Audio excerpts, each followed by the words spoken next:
Hello students, ये मेरा maths का फर्स्ट वीडियो है। ये मैंने उन बच्चों के लिए बनाया है जो मैथ्स में बहुत वीक होते हैं, जो बीटीसी यानी डीएलएड के स्टूडेंट्स होते हैं, या फिर जो बच्चे यूपी टेट क्लियर करना चाहते हैं पर बस मैथ्स की वजह से नहीं क्लियर कर पाते हैं, बिकॉज क्योंकि वो आर्ट साइड से होता है। इनका जो स्ट्रीम होती है ना, वो आर्ट होती है, इस वजह से वो मैथ्स में थोड़े वीक होते हैं। उन्हें बहुत टाइम हो जाता है मैथ्स छोड़े हुए, मैथ्स को वो कवर नहीं कर पाते हैं, इसलिए ये वीडियो उनके लिए है। तो आज से हम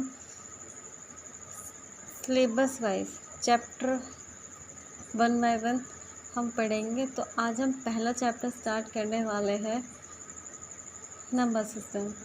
नंबर सिस्टम में पहले हम नंबर्स के बारे में पढ़ेंगे, ठीक है। तो हम स्टार्ट करते हैं। पहले आप सोचेंगे कि मैम ने राधे कृष्ण जी की क्यों लगा रखे, फर्स्ट वीडियो इसलिए स्टार्टिंग हम भगवान से करते हैं। ओके, जय श्री राधे। ठीक है, तो स्टार्ट करते हैं।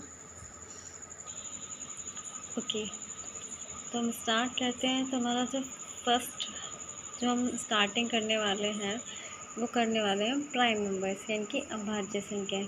अभाज्य संख्याएं क्या होती हैं? अभाज्य संख्याएं वे संख्याएं होती हैं, एक शॉर्ट में बता देती हूँ मैं आपको ट्रिक, जैसे आप जो किसी के टेबल में नहीं आती हूँ, ठीक है, वो अभाज्य संख्याएं होती हैं। ठीक है, जो किसी अपने टेबल के अलावा किसी टेबल में नहीं आती, वो अभाज्य संख्याएं होती हैं। ठीक है, और ऐसा नहीं है कि वो विषम नहीं हो सकती, वो विषम भी हो सकती है और सम भी हो सकती है। ठीक है, ये और वो बस सिर्फ अपने टेबल में आती है। ठीक है, या तो वो एक की टेबल में आएंगी या सिर्फ अपने टेबल में आएंगी। वो संख्याएं क्या होती है? अभाज्य संख्याएं होती हैं। ठीक है, तो हम क्या पढ़ने वाले हैं? डेफिनेशन। एक बार मैं आपको डेफिनेशन को और अच्छे से एक्सप्लेन करने वाली हूँ। ठीक है, और ये मैं आपको बहुत अच्छे से कराने वाली हूँ। आई होप सबको बहुत अच्छा लगे, और जिसको भी अच्छा लगे प्लीज़ इसको सब्सक्राइब करना एंड लाइक करना। Okay, start. एक से बड़ी प्राकृतिक संख्याएं जो एक और अपने के अतिरिक्त किसी अन्य संख्या से पूरी विभाजित न हो, अभाज्य या ऋण संख्याएं कहलाती हैं। ठीक है, तो इसका मतलब है कि जो एक से बड़ी है, प्राकृतिक संख्याएं जो है, जो एक से बड़ी है, जो एक और उसके अन्य संख्या से पूरी तरह विभाजित नहीं होती है। मतलब एक से तो हो जाती है, एक के टेबल में तो आ जाती है, ठीक है, बाकी वो किसी से भी टेबल एक के अतिरिक्त किसी भी अन्य से पूरी तरह विभाजित नहीं होती है, वो आपकी अभाज्य या ऋण संख्याएं कहलाती हैं। ठीक है, अब आप कहोगे कि एक अभाज्य संख्या है या नहीं? नहीं, एक अभाज्य संख्या नहीं है। क्यों नहीं है? क्योंकि एक, इसका भी एक लॉजिक होता है कि मतलब जो अभाज्य संख्या होते हैं, एक तो वो अपने टेबल में से डिवाइड होती है, दूसरा वन से।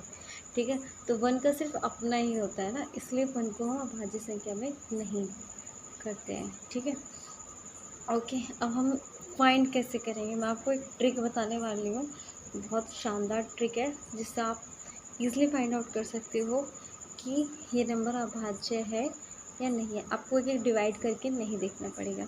ठीक है, तो आज हम कितना करने वाले हैं? 1 से लेके 50 तक हम अभाज्य संख्याएं फाइंड आउट करने वाले हैं। लेकिन उससे पहले हम कुछ एक शॉर्ट नोट में बताने वाले हैं आपको कि जो सबसे छोटी अभाज्य संख्या होती है वो आपकी कौन सी होती है? 2। कौन सी होती है? 2। इस लाइन को आप माइंड में सेट कर लीजिए, नोट्स बना लीजिए।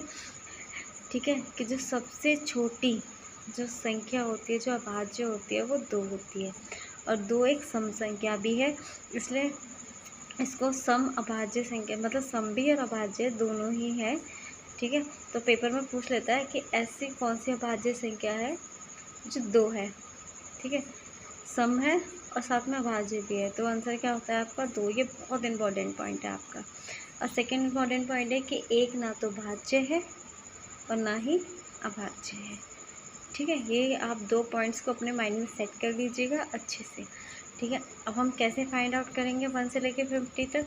देखिए, पहले क्या करना है हमको, 1 से लेके 50 तक इस तरह से नंबर्स लिख लीजिए, जैसे मैंने लिख लिए हैं। ओके, अब हम क्या करेंगे? स्टार्टिंग करते हैं। हमने पहले ही बोला था, पहले हम एक वन बाय वन देखते हैं। वन का क्या है? वन मैंने बोल दिया ना, तो भाज्य ना भाज्य, इसको हम पहले क्रॉस कर देंगे। ठीक है, टू एक तो अपने टेबल में आता है, एक इसमें आता है, तो 2 हमारा अभाज्य है। सर्कल करो, जो नहीं है उस पर जो है अभाज्य उसको सर्कल करते हैं और जो नहीं है उसे हम क्रॉस करते हैं। देन चेक करते हैं 3 सिर्फ अपने टेबल में आता है, ठीक है, तो ये भी अभाज्य हुआ आपका।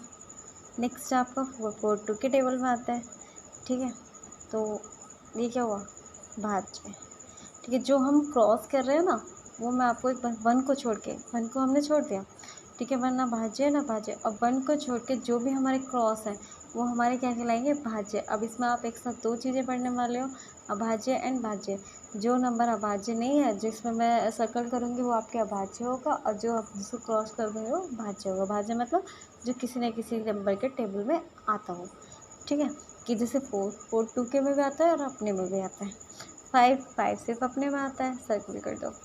6 2 के में आता है, 3 के में आता है, ठीक है, तो इसे क्रॉस कर दो, ठीक है। 7 सिर्फ अपने टेबल में आता है, ठीक है। 8 2 के में आता है, 4 के में आता है, ठीक है, तो इसे क्या करेंगे, हम क्रॉस करेंगे। 9 3 के में आता है, क्रॉस करेंगे। 10 2 के में आता है, 5 के में आता है, इसको भी क्रॉस कर देंगे। ये तो हो गया नॉर्मल बेसिक तरीका। अब हम ट्रिक, सबसे पहले हम जो नंबर 2 से डिविजिबल है उसको हटा दो सबसे पहले। और 2 से डिविजिबल की ट्रिक क्या होती है, जिसके लास्ट में 2 4 6 8 0 आता है वो नंबर आपका 2 से डिविजिबल होगा ही होगा। अब कैसे होगा, अगर आपको यकीन नहीं होता तो देखिए मैं आपके सामने 2 का टेबल लिखती हूँ। 2 4 6 8,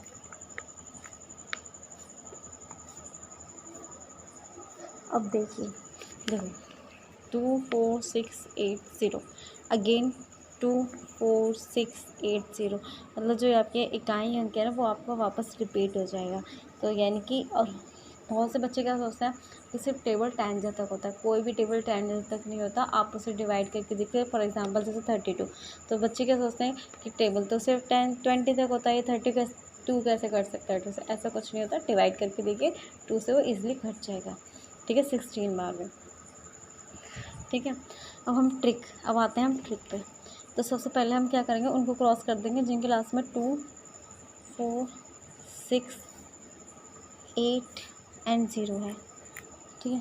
तो 2 4 6 8 0, 2 4 6 8 0, 2 4 6 8 एंड 0। एक ट्रिक तो हमारी ये हो गई, यानी कि जो नंबर 2 से डिविजिबल है सिर्फ 2 को छोड़ के, ठीक है, 2 को छोड़ देंगे हम क्योंकि 2 सिर्फ अपने में आता है, ठीक है। उसके बाद क्या करेंगे हम, एक तो तरीका हमने ये लगा लिया, ठीक है, यानी कि ये जो हमारे ये जितने भी मैंने क्रॉस किए हैं क्या है, ये भाज्य नंबर। अब जो नंबर बचे उनमें एक लॉजिक और लगाएंगे, जिसके लास्ट में 5 एंड 0 होगा वो आपका 5 से डिविजिबल होगा या 10 से डिविजिबल होगा। देखिए कैसे, जैसे 5 का टेबल लिखा हमने, 5 1 5, 5 2 10, 5 3 15 और 5 4 20 एंड 5 25 एंड सो ऑन। तो क्या करेंगे, देखो 5 0 5 0, ये रिपीट हो रहा है, तो यानी कि जिसकी लास्ट में 5 और 0 होगा वो 5 से या फिर 10 से डिविजिबल होगा ही होगा।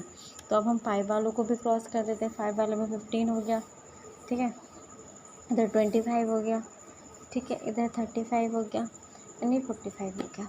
अब हमारे कितने नंबर्स चले गए, अब हमें सिर्फ कुछ नंबर्स चेक करने पड़ेंगे। अब इसमें हम एक लॉजिक क्या लगाया हमने, 2 वाला लॉजिक लगाया। एक लॉजिक, हम सेकंड लॉजिक क्या लगाया हमने, 5 का लगाया। And third and must important logic, उस लॉजिक को अगर आपने माइंड में सेट कर लेना तो आप आगे तक बहुत अच्छे से, मतलब वो आपको आगे तक बहुत हेल्प करेगा, ठीक है। तो वो क्या लॉजिक है, हम लगाएंगे 3 का रूल, 3 का डिविजिबल वाला रूल। आप कहेंगे 3 का डिविजिबल रूल क्या होता है, 3 का डिविजिबल होता है कि हम जो संख्याएं हैं उन्हें ऐड करेंगे और वो देखेंगे वो 3 के पहाड़े में आती है नहीं आती है। तो क्या छोटी संख्या है, आप इजीली बता दोगे, पर जैसे कोई बड़ी संख्या होती है तो उसमें हम कंफ्यूज हो जाते हैं कि वो 3 से डिविजिबल है या नहीं। तो बड़ी संख्या को करने के लिए हम क्या करते हैं, उनको ऐड करते हैं और वो देखते हैं जैसे जो 3 के टेबल में आती है नहीं है यहाँ पर। फॉर एग्ज़ाम्पल 45, ठीक है। अब हम क्या करेंगे, 4 + 5, इन दोनों को ऐड करेंगे तो क्या हो जाएगा हमारा 9, ठीक है। 4 + 5 = 9। 9 3 से डिविजिबल है या नहीं है, तो 9 डिवाइड बाई 3 यस, तो 3 बार में डिविजिबल है, तो इनकी 3 से डिविजिबल है, इनकी 3 के टेबल में आएगा। जब 3 के टेबल में आ जाएगा तो कंपोजिट नंबर, इनकी भाज्य नंबर होगा, अभाज्य नहीं होगा। ठीक है, तो अब हम फिर से क्रॉस करना स्टार्ट करते हैं। तो 11, 13, इसमें क्या बचा है, 11, 13, 17 एंड 19। इसमें तो ऐसा कोई, इनको ऐड करो 1, 1, 2 नहीं, पर ये तो नंबर आपको इतना तो 3 का टेबल आता ही है, इसको छोड़ो। 21 आपको पता है कि 3 के टेबल में आता है, क्रॉस कर दो। 23 नहीं, छोड़ो। 27 3 के टेबल में आता है, इसको भी क्रॉस कर दो। 29 ये किसी के टेबल में नहीं आता। And 31 and 33। 33 को तो वैसे भी आप बता सकते हो कि 11 के टेबल में भी आता है, 11 के पहाड़े में भी आता है, और 3 3 3 1 3 3 1 3। अब वन आप 3 या 3 कितना होता है 6, और 6 को 3 से डिवाइड करो तो क्या आ जाएगा आपका 2, मतलब तो यानी कि 3 से डिविजिबल है, तो इसको भी क्रॉस कर दो। नेक्स्ट है आपका 37, नहीं, अब बच्चे क्या सोचते हैं 39 भी नहीं होगा। ठीक है, क्योंकि मुझे 3 10 या 30 तक टेबल याद होता है, पर ऐसा कुछ नहीं होता। हम इसको ऐड करेंगे, 3 और 9 12, 12 3 से डिविजिबल है, यस। तो हम 3 का डिविजिबल रूल लगा के हम इसको क्या कर देंगे क्रॉस, क्योंकि ये क्या हो गया कंपोजिट नंबर। ठीक है, अब नेक्स्ट देखिए 41 किसी के टेबल में आता है, 43 नहीं। अब बच्चा 47 है, 49, 49। अब 49 बच्चों को यहाँ पे एक नया लॉजिक लग के आता है। कभी कभी क्या होता है, हम लोग को टेबल भी लर्न होने चाहिए, जैसे कि 7 का टेबल, 7 के टेबल में 49 आता है। इसके बाद जितने भी अब हमारे नंबर बचे हम बहुत ईजिली फाइंड आउट कर सकते हैं। देखो इधर 41 बचा, 43 बचा, इधर हमारा 47 बचा, इधर 31 बचा, 37, 23, 29, 19, 17 एंड 13। अब हमें काउंट करेंगे तो हमें पता चलेगा 1 2 3 4 5 6 7 8 9 10 11 12 13 14 15। अब आपसे एग्ज़ाम में पूछ लेता है कभी कभी कि 1 से लेके 50 तक कितनी अभाज्य संख्या है, तो आप बहुत ही ईजिली बता सकते हो कितनी है आपकी 1 5 15। ठीक है, अब इसमें मैं कुछ नोट्स बता रही हूँ, नोट करने वाले पॉइंट हैं आपके। ठीक है, सबसे छोटी अभाज्य इसको रट लो,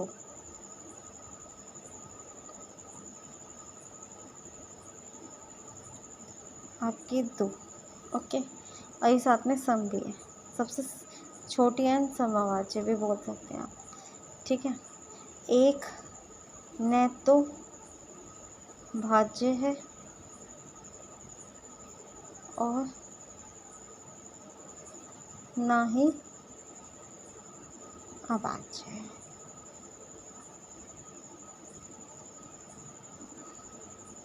ओके, आज की क्लास हम यहीं पे फिनिश करते हैं। आई होप आप सबको ये वीडियो बहुत अच्छी लगेगी। ये हमारा फर्स्ट वीडियो थी और हम बिल्कुल आपको तो बहुत ही बेसिक से समझाने वाले हैं। जिन बच्चों को प्रॉब्लम होती है, कोई ऐसा टीचर नहीं मिलता जो उन्हें एकदम बेसिक से समझा सके। अगर किसी को कोई भी डाउट हो तो आप कमेंट्स में लिख सकते हैं। Okay, bye, take care.